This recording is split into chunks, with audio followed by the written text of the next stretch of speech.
Agaseke k'amakuru mu karere ngapfunduriwe muri Kongo Kinshasa. Indege zitagira abapilote z'igisirikare cya Kongo Kinshasa zagabye ibitero bivuga ko byongeye kwibasira abasivili mu ijoro ryakeye muri teritwari ya Masisi muri Kivu Amajyaruguru. Mu itangazo ryashyizwe ahagaragara, ihuriro rya M23 ryamaganye mu buryo bukomeye ibitero bya drone bidasiba bugabwa n'ingabo z'ihuriro ry'ubutegetsi bwa Kinshasa. M23 yavuze iti ibitero binyuranyije n'amasezerano yo guhagarika imirwano byongeye kwibasira abaturage b'abasivili mu ijoro ryo kuwa mbere tariki ya 10 z'ukwezi kwa 11 rishyira kuri uyu wa kabiri tariki 11 z'ukwa 11 kuri inshuro hitwa Ruki muri teritwari ya Masisi. Mu guhangana n'ibyo bikorwa by'ubugizi bwa nabi byibasira inzirakarengane, M23 yavuze ko itamagana gusa aya makosa yagiye akorwa, ahubwo yongeye gushimangira ubwitange budasubirwaho bwo kurinda no kurengera abasivile bamaze igihe bibasirwa n'ingabo za Kinshasa. Ku rundi ruhande ariko kandi ingabo za Kongo Kinshasa nazo zashinje umutwe wa M23 gukaza ibitero ku bindiro byazo biri mu burasirazuba bwa Kongo Kinshasa, mu gihe buri ruhande rushinja urundi kuba nyirabayazana yo kwica agahenge bumvikanye. Umuvugizi w'ingabo za Kongo Kinshasa Jean Major Sylvain Kenga mu itangazo aheruka gusohora yamaganye ibyo yise kwica mu buryo bukomeye byemeranijwe mu biganiro bya Washington na Doha.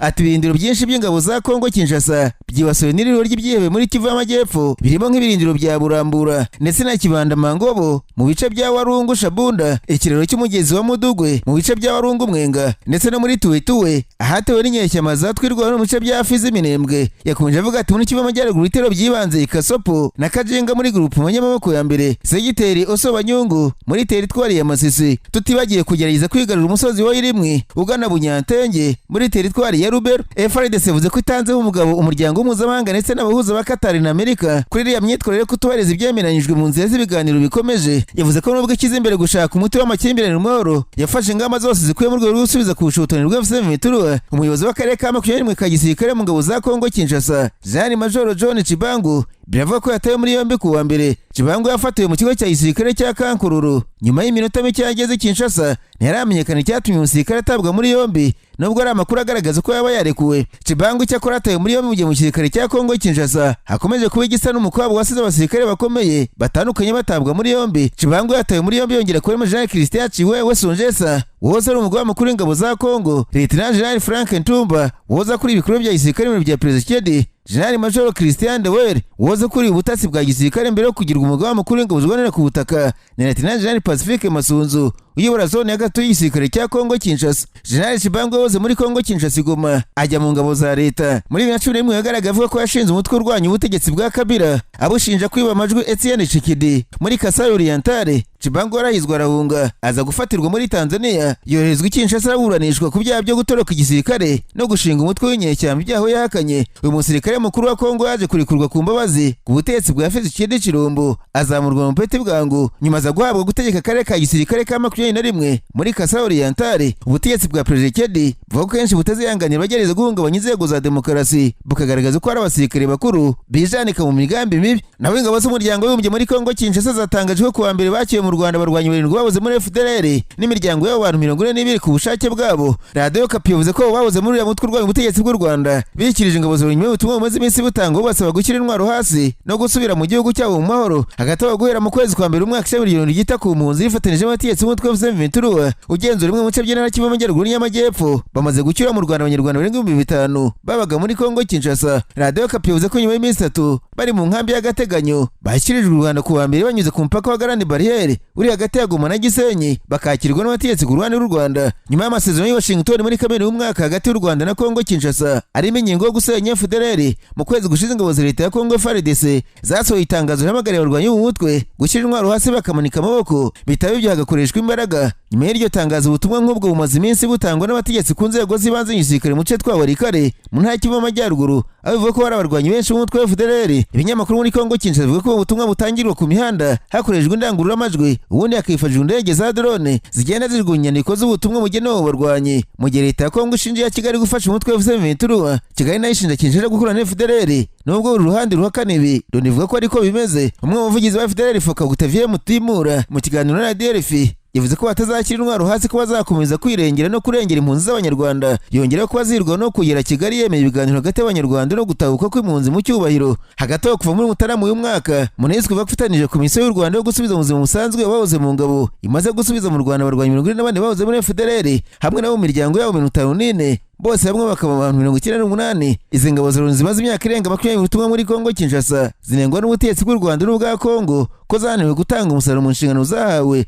ubuzima zigeze zitangiye gufunga ibikorwa byazo muri iki gihugu ariko bigakorwa mu byiciro. Umutwe wa Fdlr ni imwe mu ngingo zikomeye mu zitera umubano mubi n'umushyamira hagati ya leta ya Kinshasa n'iya Kigali. Amasezerano ya Washington hagati y'izo leta zombi agaruka ku mutwe wa Fdlr inshuro zirenga 40. Ishingiro ryayo riri ku ngingo ebyiri z'ingenzi: guhagarika ibikorwa, gukuraho ingamba zo kwirinda z'u Rwanda no gusenya umutwe wa Fdlr. Kinshasa isobanura ingingo ya mbere ivuga ko u Rwanda ruzavana ingabo zarwo muri Kongo Kinshasa, mu gihe u Rwanda rwavuga ko rwafashe gusa ingamba zo kwirinda no kurinda imipaka yarwo. Imihate yindi ihuriweho n'ibihugu yo gusenya Fdlr yakozwe mbere yaciye intege uyu mutwe, harimo nko kwica bamwe mu bari bakuru bawo nka Sylvestre Mudacumura 2019, ariko kuburandura burundu bigaragara ko bikiri ikibazo. Nasimbukiye muri Tanzania, abanyamakuru bicaye imbere ya mudasobwa barandika. Manitswe y'ipolisi cyo muri Tanzania cyarekuye by'agateganyo abayobozi bane batavuga n'ubutegetsi buriho batewe muri yombi bazira uruhare bagize mu myigaragambyo yiciyemo abantu yakurikiye amatora rusange yabaye mu kwezi gushize nk'uko ishyaka ryabo ryabitangaje ku wa mbere. Ariko hari mu masaha akuze imyigaragambyo yakize Tanzania mu kibazo gikomeye cya politiki kitabaye mu myaka 40 ishize. Ishyaka rirwanya ubutegetsi Chadema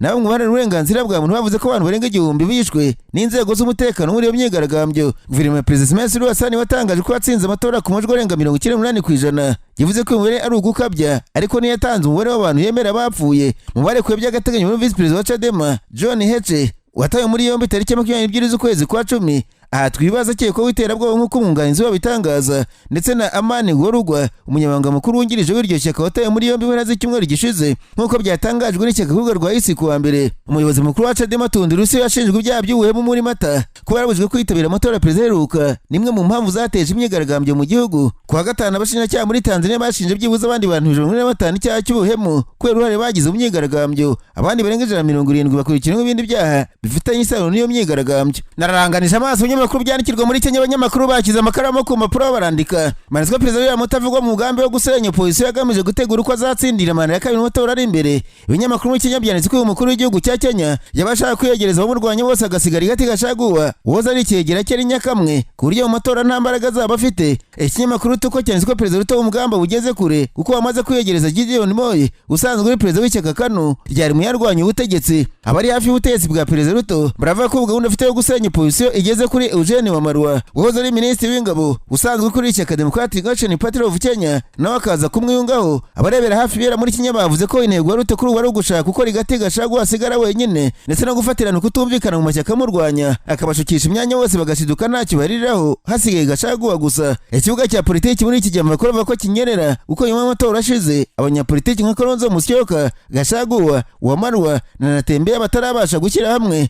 ngo bamenye umushoferi utwaye imodoka barimo. Ikinyamakuru The Star cyo cyavuze ko gahunda ya perezida Ruto gusenya amashyaka yose afite imbaraga akayavanamo abantu bakomeye bazamubera igisitaza 2027 kuko ngo aradatsinzira igihe cyose ataramara kwigarura Eugene Wamarwa na Kalonzo Musyoka, cyangwa se ngo asenye amashyaka yabo. Kalonzo Musyoka ngo asa n'ugoranye uko nk'uwahoze ari Vice President wa Kenya yumva nta muntu yayoboka nawe ashaka intebe ya perezida. Amakuru avuga ko mu gihe cyose William Ruto yabamaze kwiyegereza Eugene Wamarwa yabatsinze igitego kuko abaruye bose bamuyoboka bakurikiye Eugene. Ubu perezida William Ruto ngo yabayicinye icyaha ko yamaze kwiyegereza abaruye bakomeye bamushyigikiye nka minisitiri w'intebe n'ububanyi n'amahanga Musalia Mudavadi na perezida w'inteko ishinga amategeko muri Kenya Moses Wetangula. Amakuru avuga ko igihe icyo ari cyose Ruto yasinyana imikoranire n'amashyaka ODM ndetse n'irya Eugene Wamarwa abamurwanya akaba batsinda uruhenu agasigara acungira hafi rigati gashagwa niba azagira umushyigikiye bakomeye ku buryo yazaba ikibazo mu matora. Ni amatora ya perezida ateganyijwe 2027. Uko kuba rutashakira hasi hejuru Eugene Wamarwa mu bantu be hafi ngo byaca intege gacagwa ndetse bigaha imbaraga perezida Ruto mu burengerazuba bwa Kenya. Hari amakuru avuga ko Eugene Wamarwa yaba yarabaye barushyihamba kuko ashaka ko umuntu wese yazashyigikira agomba kuba umwanya wa vice perezida ngo yumva nk'uwatererwa mu butegetsi bwa Kenya. Perezida uterutse kwishongora ku banyakenya avuga ko amatora 2027 azayatsinda nk'unywa amazi kuko bari kuzahangana yipfiriye avuganya kwigendera Raila Odinga. Amakuru avuga ko amashyaka yose azashyigikira William Ruto azahabwa amafaranga afatika yo guha abantu bigoye kumvisha ibintu ku buryo benshi utazaza ku bushake azazanwa n'amafaranga.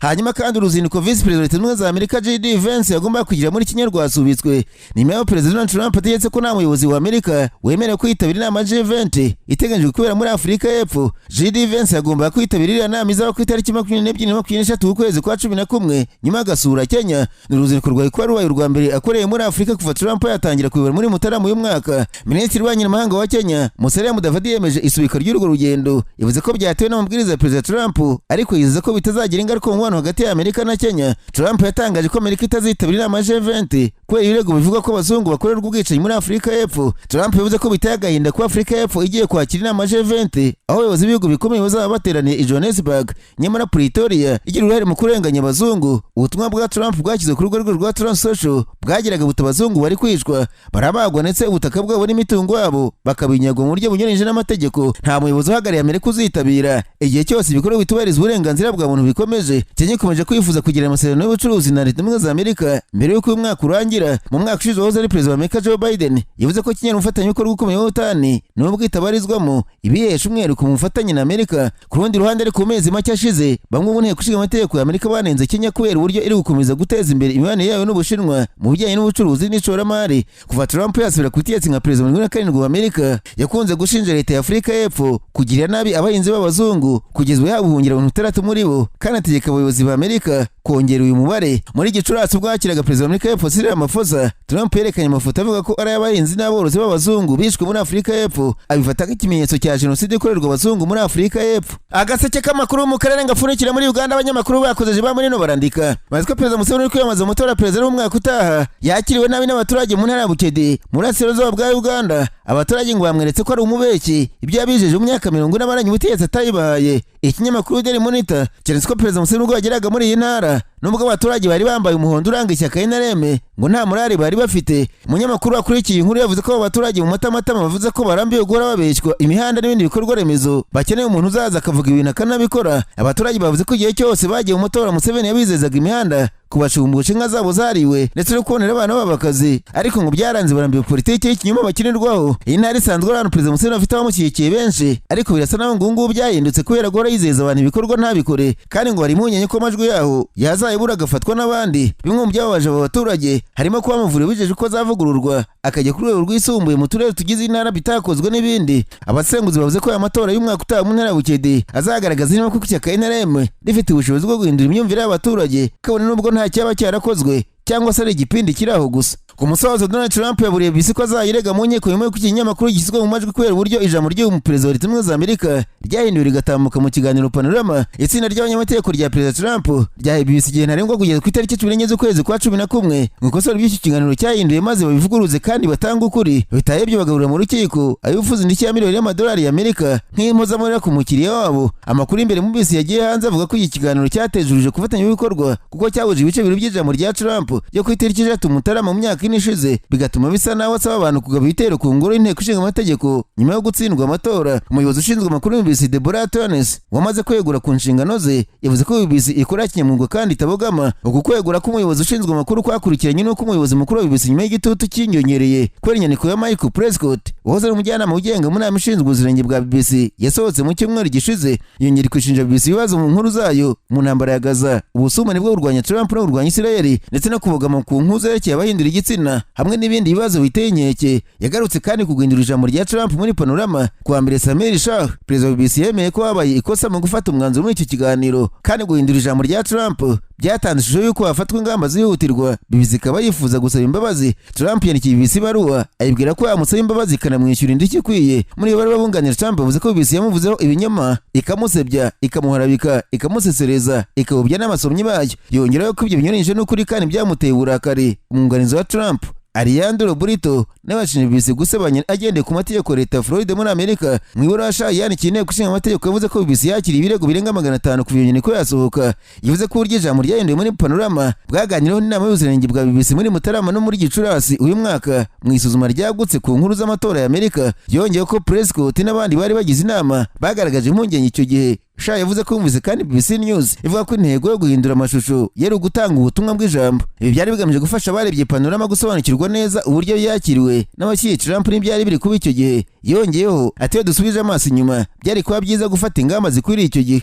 Mu ijambo rya Trump ryo ku itariki 6 Mutarama 2021 yaravuze ati tugiye kuna ku ngoro y'inteko ishinga amategeko kandi tugiye gushimira abasenateri n'abadepite bacu b'intwari. Muri Panorama yagaragaje kuvuga ati tugiye kuna ku ngoro y'inteko ishinga amategeko kandi nzaba ndi kumwe namwe, turarwana kugira ku mwuka wa nyuma. Ibice byabujwe byari bitandukanyijwe n'iminota irenga 50 mu ijambo ry'umwimerere. Ndavu umuyobozi mukuru wa BBC yavuze ko cyumweru ko impaka ziri ubungubu atari zonyine zatumye yegura ariko ngo zabigizemo uruhare. Deborah Tones wari ushinzwe amakuru y'ibiganiro kuva 2022 yavuze kuwa mbere mu magambo ye ya mbere kuva atangaje ko yeguye ko BBC mu mikoro yayo itabogama. Yabwiye abanyamakuru ba BBC ati amakosa yabayeho, ariko abanyamakuru ba BBC n'abakozi b'imena bashaka gukora kinyamwuga. Umuvugizi wa Minisitiri w'Intebe Shake Sama yavuze ko Minisitiri w'Intebe atemera ko BBC bogama. Yanahakanye kandi ko BBC yabaswe na ruswa, ijambo Trump yakoresheje ashinja bamwe mu banyamakuru bayo. Umukuru w'ishyaka rya Conservatives mu Bwongereza yavuze ko hari ibibazo bikomeye byari bimaze igihe muri BBC kandi bikeneye gufatira ingamba, kandi ko ikibazo cya Panorama ari kimwe muri ibyo bibazo bikomeye. Naho Sir Eddie Davey ukuriye ishyaka Liberal Democrats yavuze ko Trump ashaka kurimbura BBC no gufata amafaranga yacu, kandi ashinja Nigel Farage umuyobozi wa Reform UK kubimushyigikiramo. Farage yavuze ko yavuganye na Trump kuwa gatanu, abwira itangazamakuru Rwanda ko yamubajije ati ni ukumugaragaza umufatanyabikorwa wanyu ukomeye. Prescott yagaragaje impungenge kutagira igikorwa mu gukemura ibyo yise ibibazo byimbitse by'ubusumbane mu kuvuga mu nkuru za BBC Arabic ku ntambara ya Israel na Gaza. Ikindi yakize ahagaragara ari impungenge ku bijyanye n'uko BBC itangaza amakuru ku nkuru z'abahinduye ibitsina, avuga ko byahagaritswe n'abanyamakuru b'inzobere mu bya LGBT bashyigikiye ingengabitekerezo y'abahinduye ibitsina. Iburashe yagaragaje ko ibibazo byaganiriweho n'inama y'ubuziranenge harimo impungenge ku bijyanye na BBC Arabic. Ivuze ko isuzuma ry'inkuru zerekeye igitsina n'indangamuntu ryagaragaje ko nyinshi mu nkuru za BBC zuje ubuziranenge no kutabogama. Yongeye ko inama yemera ko ari igihe BBC ikora amakosa kandi igafata ingamba zikenewe zirimo ibihano, kuvugurura amabwiriza no gutanga ibisobanuro. Prescott ashobora kuba yarabonye ko izi ngamba zidahagije. Ni igitekerezo cye kandi afite uburenganzira bwo kugifata, ariko si byo kuvuga ko impungenge zirengagijwe cyangwa se nta cyakozwe. Perezida wa Amerika afite amateka maremare yo gutangiza cyangwa se gutera ubwoba ibitangazamakuru, ndetse bimwe akabirega kandi bigahura n'ingaruka zitandukanye. Mu kwa karindwi BBC n'umufatanyabikorwa wayo muri Amerika CBS News hamwe na Paramount yemeye kwishyura $16 z'amadolari nyuma y'uko Trump areze ko bahinduye ikiganiro yagiranye na Kamala Harris wari vice perezida n'umukandida w'abademokrate mu matora y'umwaka ushize. The New York Times, CNN na M23 nabo bahuye n'ibirego bya Trump.